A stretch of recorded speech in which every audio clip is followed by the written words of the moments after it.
تو جون به سری من چه کنم؟ غم آسون میخری من چه کنم؟ اگه بی بال و پری من چه کنم؟ من چه کنم؟ از تموم دل خود درمونده تری من چه کنم؟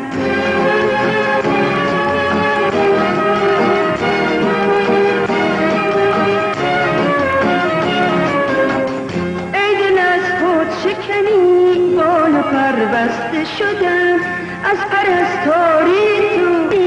بال و پر بسته شدم خدا خسته شدم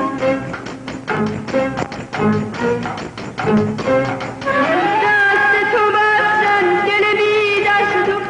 پا تو شکستن چی میخوای بی نوا گوشه این سینه باید دق کنی صبر و تحمل به طلب از خدا اگه تو جون به سری من چه کنم غم و آسون میخری من چه کنم اگه بی بال و پری من چه کنم من چه کنم از تموم دل خود درمونده تری من چه کنم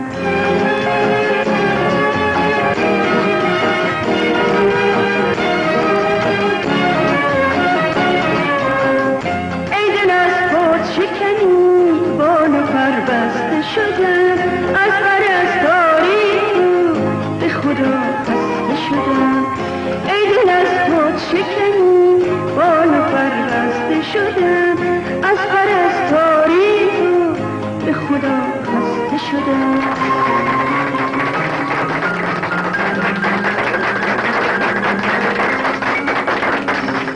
برای من که صاحب یک کمپانی صفحه هستم تا امروز هم پول آورده و هم لذت داشته واسه همینم امشب میخوام یکی از صفحه هاشو که از طلا تهیه کردم بهش هدیه کنم متشکرم منم این صفحه رو به دخترم هدیه میکنم که علاقه به سعادتون بیشتر از هر چیز دیگه در موفقیت من تاثیر داشته